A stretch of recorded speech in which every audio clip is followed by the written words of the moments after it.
नीम करोली बाबा अगर आपने मेंशन किया है, मैं एक किस्सा बताना चाहूँगा if you are yes. Fine, ये मैंने शायद कहीं नहीं बोला है। एक व्यक्ति रहता है और एक व्यक्ति अपने गायों को चराते रहते हैं, ठीक है? आज से काफ़ी साल पहले की बात है। मतलब नीम करोली बाबा जी थे तब की बात है। तो ये गाय चराते रहते हैं। तो गाय चराते-चराते एक दूसरे लैंडलॉर्ड के उसमें घुस जाते हैं। हुँ। तो उनके बीच में हीटेड आर्ग्यूमेंट हो जाता है। ऐसा। बातों-बातों में ना मतलब गुस्से-वुस्से जब थोड़ा शांत होता है तो ये बता देता है, यार मेरा ना लाइफ फ्रस्ट्रेटेड है। देखो पुराने ज़माने के लोग बड़े सीधे-साधे स्वच्छ रहते थे। बता देते थे, डिस्कस कर लेते थे कि भाई मेरी लाइफ में तो ये चल रहा है, हुँ, मेरी लाइफ में हुँ। ये सारी चीज़ें। तो बोले क्या है? तो बेसिकली इनके साथ प्रॉब्लम था कि इनकी शादी हो चुकी थी, लेकिन 4-5 वर्ष हो गए थे, उनका बच्चा नहीं हो रहा था। कंसीव नहीं कर पा रहे थे और वो अपनी वाइफ से भी बहुत प्रेम करते थे, तो ऐसा नहीं था कि मैं छोड़ के ये चीज़ करूँ। और गाँव में बहुत बड़ी चीज़ हो जाती थी उस समय पे तो कि if you are not able to conceive a kid, और उस समय पे तो ये टेस्ट ट्यूब बेबी और ये सारी चीज़ें भी नहीं थी। तो ये बड़ा बेचारा टेंशन में था कि ये था। तो इन्होंने एक चीज़ कही कि एक काम करो, एक हनुमान मंदिर है, उस हनुमान मंदिर में जाओ, भगव हनुमान जी से माँगो और तुमको बच्चा हो जाएगा। ठीक है? तो ये व्यक्ति बोले ठीक है, सब कुछ ट्राई कर लिया, ये करा। अब ये इतना ज़्यादा हर जगह ट्राई कर चुके थे, तो हनुमान जी को जाके बोले, "हनुमान जी प्लीज़ मेरे मुझे एक पुत्र दे दीजिए, ठीक है? और अगर पुत्र हुआ ना, तो मैं इसको आपकी चौखट पे ही आपको ही समर्पित करके चले जाऊँगा। क्योंकि मेरे लिए द वेरी फैक्ट कि ये हो भी गया वो बहुत बड़ी बात है। एक सुख मिल गया हुँ। हमको माता-पिता का, लेकिन आपके हवाले छोड़ के चले जाएँगे।" विदिन 9 मंथ्स पुत्र हो गया। अब देखो कुछ भी कहो, माता-पिता का मोह तो आ जाता है। हुँ। तो यार अब कैसे छोड़ें यार हनुमान जी के। तो जब वो 2 वर्ष का था तभी हनुमान जी के अच्छा, और उन्होंने ये बात उनकी वाइफ़ को भी नहीं बताई है। किसी को नहीं बताई है कि मैंने हनुमान जी से ये चीज़ माँगी थी। हुँ। तो ये गए और जाके हनुमान जी को बोले सॉरी, आप तो भगवान हो, थोड़ा-सा आप समझिए ना, मेरा पुत्र मोह हो गया है। तो इस बार इस जन्म में छोड़ दीजिए, ऐसा करके सॉरी करके निकल गए। किसी को नहीं पता, सिर्फ़ हनुमान जी को पता है। ठीक है?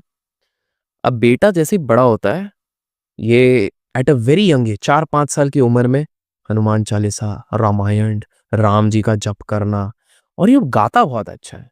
तो आपने देखा होगा कि लोग भजन करते हैं, कीर्तन करते हैं, तो वो राम जी के बहुत ये बहुत पॉपुलर हो गया इनका बच्चा। इनको भी बड़ा प्राउड फील होता था कि यार हमारा बच्चा है। बट एट द एंड गाँव से इनको पता लगा कि पैसा कैसे कमाएगा, पैसा भी कमाना है। तो ये जो एक बड़े उद्योगपति हैं जिनका नाम बी से शुरू होता है, उनका पूरा ग्रुप का, तो वो लोग बहुत बड़े राम भक्त हैं। तो उन्होंने अनाउंस करा कि हमको हमारे जितने फंक्शन प्लस रोज़ हमारे बंगले पे भी जब आरती होगी तो हमें कोई ऐसा चाहिए जो बहुत सुरीली आवाज़ में प्रॉपर तरीके से इसी को गा सके। तो उसके ऑडिशंस चल रहे थे। तो इनको पता लगा, और बदले में क्या? बदले में रहना, खाना-पीना और पगार मिलेगी। तो किसी के लिए भी एक बड़ा फैमिली प्लस पगार मिलना, सेटलमेंट है, बड़ी बात है। बेसिकली बड़ी बात है, और प्लस वही काम करना जो करना चाहते हैं। यस। तो ये तो और भी बढ़िया। तो ये लोग गए, जब फादर अपने सन को लेके गए, वो देख रहे हैं कि यार ऑडिशन पे ऑडिशन चल रहा है, उनको कोई पसंद ही नहीं आ रहा है। बोले ये तो नॉर्मल गा रहा है, ये गा रहा है। तो बोले ऑडिशन खत्म। तो बोले अरे एक बार आप इनको ट्राई तो करो। बोले अरे हुँ। नहीं। तो वो जैसे ही इन्होंने शुरू किया वो मुग्ध हो गए, मेस्मराइज़्ड हो गए बिज़नेसमैन। बोले आप हायर्ड हैं, आप ही रहेंगे, आप इस हिसाब से। अब वो जो बिज़नेसमैन थे, उनके पर्सनल गुरु कोई और नहीं, नीम करोली बाबा थे। ठीक है?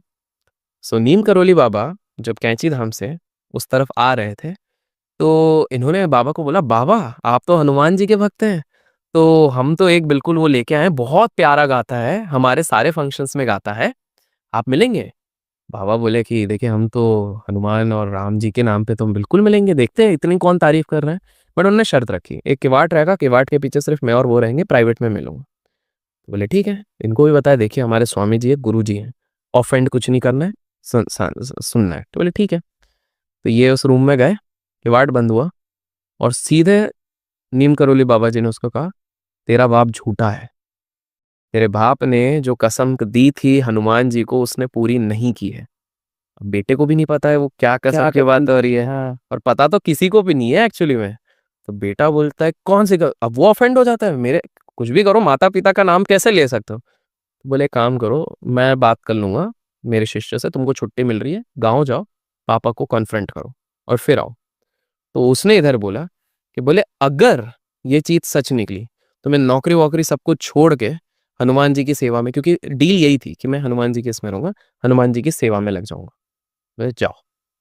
वो जब गए और पिताजी को कन्फ्रंट किया, तो पिताजी के पैरों तले ज़मीन निकल गई। बोले ये बात तो तेरी मम्मी तक को नहीं पता है, किसने बताई? तो बोले नीम करोली बाबा ने। तो बोले वो तो हनुमान जी ही हो सकते हैं, क्योंकि हनुमान जी के अलावा मैंने किसी को ये बात बोली ही नहीं है। तो इसको क्लियर हो गया, आंसू आ गए कि भाई ये बात तो सच है।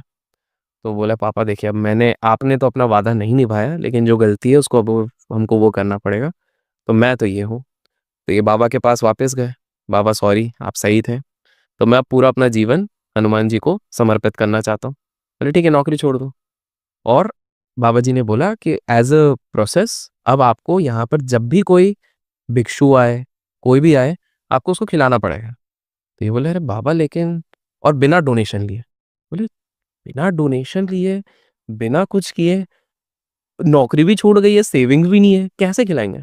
बोले अब सरेंडर करो। हनुमान जी ने जो था वो सब हो सरेंडर जाएगा। करो। आज भी वहां पे, अब लोग गेस करेंगे मैं कौन सी मंदिर की बात कर रहा हूँ। आज भी उस मंदिर में हजारों की तादाद में रोज लोग आते हैं। उस मंदिर में कोई डोनेशन नहीं जाता है। स्टिल कहाँ से खाना आता है, कहाँ से भोग आता है? सो नीम करोली बाबा को ऐसे ही लोग, कुछ लोग हनुमान अवतार भी कहते हैं और कुछ लोग हनुमान जी का भक्त भी कहते हैं। जैसे प्रेमानंद महाराज जी को कुछ लोग खुद कृष्ण कहते हैं, कुछ कृष्ण के भक्त कहते हैं। वैसे ही नीम करोली बाबा जी के लिए भी इस तरह की काफी सारी चीजें प्रचलित हैं।